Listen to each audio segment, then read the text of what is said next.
Before we begin, make sure to comment below where you're watching from, hit that like button, and subscribe for more true crime stories told the way they were lived, quiet, raw, and real. In the old hills of Sicily, the nights carried more silence than sound. Small villages clung to the stone slopes, their narrow streets filled with dust and whispers. Inside one of those homes, a boy named Carlo Gambino sat across from his father, watching firelight flicker against the rough plaster walls. His father's hands were worn from the earth, but when he raised them, he said, "This hand works the vines, breaks the bread, lifts the stone. But this, tapping his temple, tells it what to do." Carlo didn't smile, didn't ask questions. He only listened, eyes still, learning early that silence could be stronger than speech. The family was not rich, not noble, yet people respected his father's name. Respect in Sicily was a kind of armor, earned not by shouting but by patience. Word spread of ships leaving for America, where a man could rise without titles, only with courage and calculation. In 1921, at 19, Carlo boarded one of those steamers. On deck he kept apart from the gamblers and drunks. He counted faces, studied habits, and waited. Across the gray ocean, New York was waiting too, noisy, dangerous, and ready for someone who understood that whispers often outlasted gunfire. When Carlo first stepped onto the docks of New York, the air hit him like a wall. Smoke rose from ships, coal dust clung to clothes, and carts rattled over wet planks while men shouted in Italian, Yiddish, and English all at once. It was chaos, but Carlo didn't flinch. He found a bed in a crowded tenement where 6 men shared a floor, the walls so thin you could hear coughs and whispers through the night. It wasn't comfort, but it was a start. Work came through family ties, cousins already tied into small rackets, dice games behind butcher shops, protection money collected in the back of taverns, loans that left men trapped in silence. Carlo didn't rush to make himself known. He kept his voice low, his movements steady. When money needed collecting, it arrived. When someone crossed him, the problem was handled, but never in a way that drew attention. That quiet efficiency set him apart. In a city divided by old grudges between Sicilians, Calabrians, and Neapolitans, Carlo chose carefully who to stand beside. Others bragged, others burned out. He stayed patient, knowing power was a long game. The streets were testing him, and he was already winning. By the late 1920s, New York felt like a city built on shadows. Prohibition had turned liquor into gold, and every corner crew wanted their cut. Speakeasies buzzed with jazz and laughter, but behind the locked doors deals were struck that left bodies in the gutter. It wasn't just crime, it was a war, and it tore through the Italian underworld with brutal force. The Castellammarese War, they called it. Bosses fought for control, soldiers fell in alleys, and headlines filled with stories of men shot while eating dinner, cut down while lighting cigarettes. Carlo stayed out of the spotlight. He moved under bosses who noticed how steady he was. He didn't chase quick cash, didn't beg for attention. While others gambled with their lives, he built trust. He knew which side to take and when to stand still. Every choice was measured, every silence calculated. When the war ended in 1931, Lucky Luciano reshaped the Mafia into what became known as the Five Families. For most young men, it was a chance to grab whatever they could. For Carlo, it was something different. It was the beginning of a path that would carry his name into whispers of power far beyond Brooklyn. After the war ended, Carlo found his place in the Mangano family, one of the newly formed Five.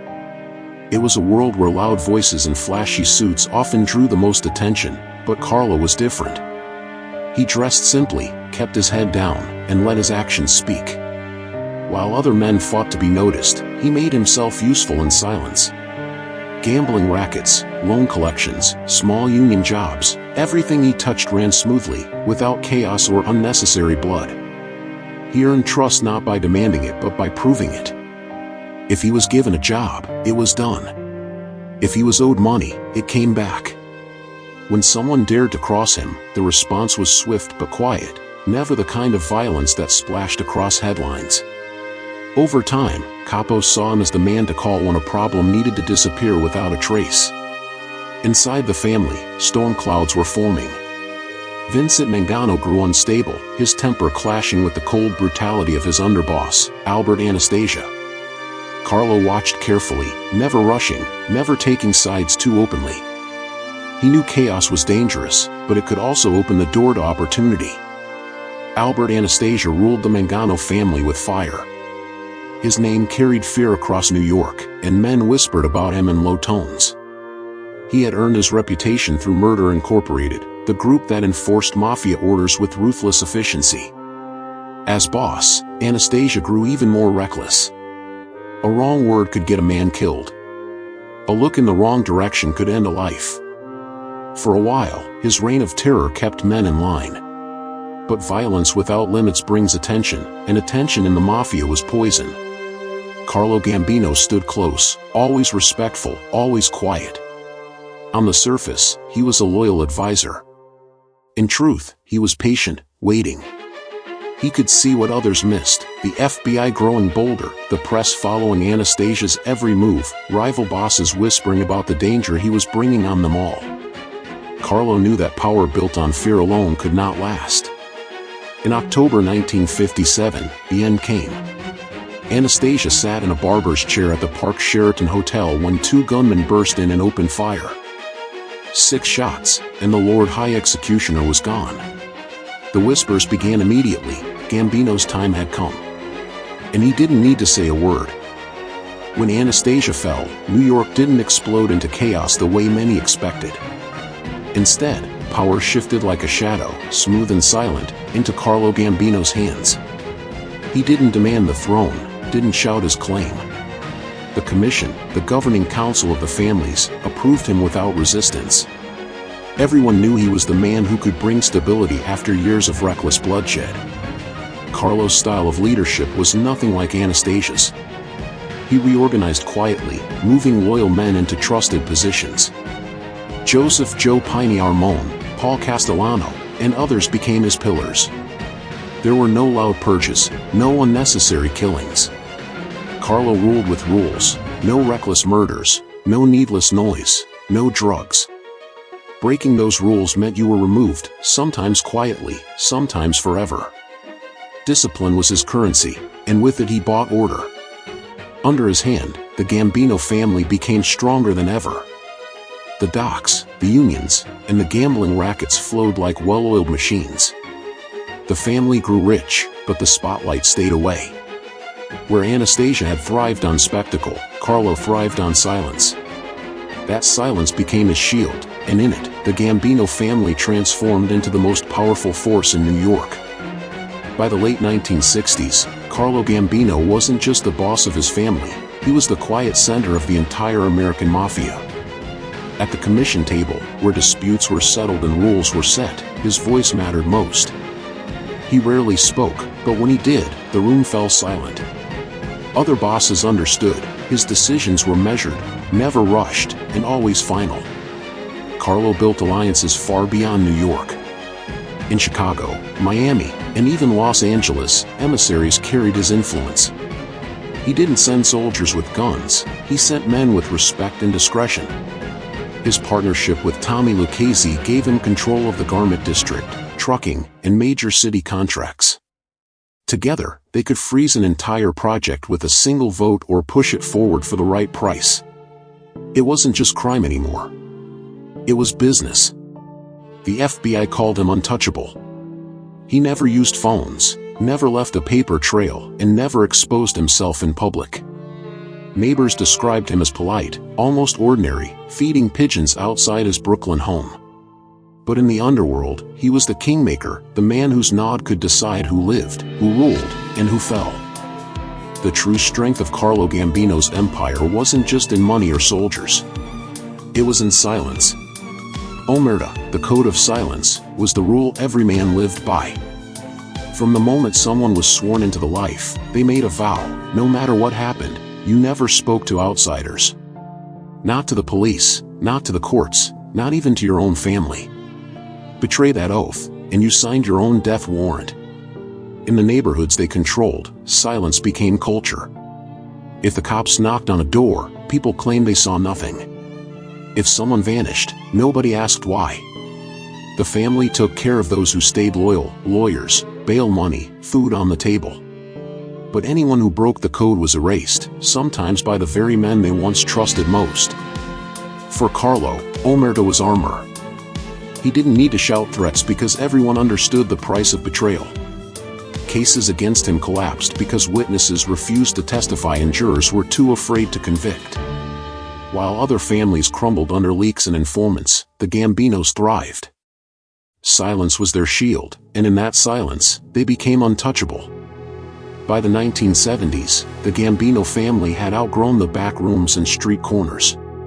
Carlo understood that the real future of power was hidden in offices, contracts, and balance sheets. The docks were already theirs, but now they reached deeper into unions, construction, and Wall Street. Pension funds, trucking companies, and city projects became their new battlegrounds. With the right union boss in their pocket, they could decide who worked, who didn't, and which developers won $1 million contracts. White-collar schemes became a gold mine. Stock scams, fake companies, and tax tricks brought in money that looked legitimate. There were no shootouts, no bloody headlines, just clean profits buried under paperwork. Paul Castellano, Carlo's cousin and protege, thrived in this world. He envisioned the family not just as a crew of gangsters, but as a corporation wearing a criminal mask. To the public, the Gambinos seemed invisible. To the underworld, they were unstoppable. Their influence touched skyscrapers, union halls, and even City Hall. It was no longer just about muscle, it was about systems.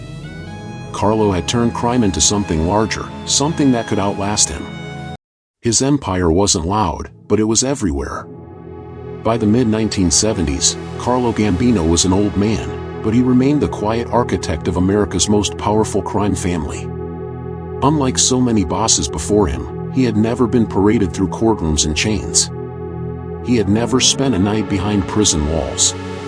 To neighbors, he was just a polite man in Brooklyn, feeding pigeons outside his modest home. But everyone in the underworld knew better. His shadow stretched across the country.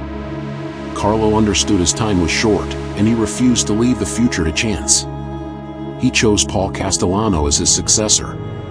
Some in the family grumbled. Paul was more a businessman than a street fighter, but Carlo believed that discipline and business were the only way forward. He was planning for an empire that would last, not just survive. In 1976, Carlo Gambino died in his bed of natural causes, a rarity in that life. Thousands came to his funeral: mobsters, politicians, businessmen, all careful not to be seen, yet unable to stay away. He left behind not just a family, but a system built on silence, patience, and control. His legacy wasn't loud. It was eternal, carried in whispers of power that still echo today.